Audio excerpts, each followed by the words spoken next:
Hello everybody, it's Kenneth from the Archives here with another video dipping into our collections and delving into Dundee's history.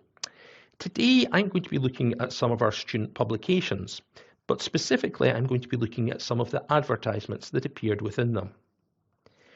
Very often when we go into a record, we go into it looking for something specific. So if you go into a student publication like the student magazine The College here, you might be thinking you're wanting to find out information about a specific student, about a society, about some historical event that happened at the university. And that is probably the most common reason we have readers consulting them. But that shouldn't disguise the fact that these publications often contain things of much more general interest, sometimes quite surprising things. And adverts are a very good example of this. And I like adverts because they give us an idea about what was going on in Dundee at the time beyond the university, maybe an idea about the sort of things students were interested in, but also bring back to life names, fashions, shops, places that have long gone.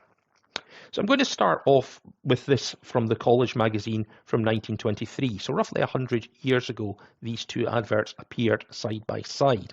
Now the College was the magazine produced for and by University College Dundee students. On the left, we have an advertisement for Jack Ranson, the sporting goods store. Now, this is not surprising. Sport was a big part of life for many students at the college, and they would have to buy their equipment, their kit, various accessories somewhere. And indeed, sporting stores and similar adverts were very common in these magazines. The advert on the right is perhaps a little bit more surprising. It is for Draffens. Now, Draffens, you may have heard of. It's a very famous Dundee department store. It was located in Whitehall Street, started out life as Draffen and Jarvie, and eventually was bought over by Debenhams. And Debenhams remained there until they moved to their former store in the Overgate in the late 1990s. Now, this advertisement, as you can see, is for furs. Now, this is quite interesting because it might suggest that Draffens were assuming that A, this was obviously a big fashion that people would be interested in, but B, it might suggest that there was an assumption that students were affluent enough to be able to afford what would be a fairly expensive luxury item, either for themselves or as a present for a relative or a loved one. Another common thing that we see appearing, and we've jumped forward in time here to the 50s, is adverts for places of entertainment.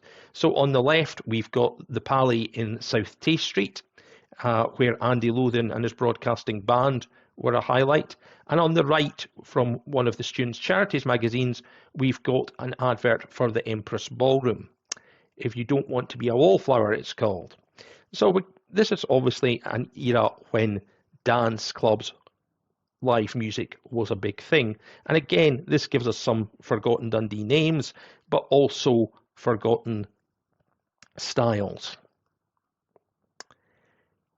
Skipping forward a few years, we've got a couple here of adverts that are of particular local interest. The one on the left comes from the students' magazine Venture, and the one on the right comes from the student charities magazine Gladmag. Now, the one on the left was for Pola Cola, with Pola, the koala bear, its mascot.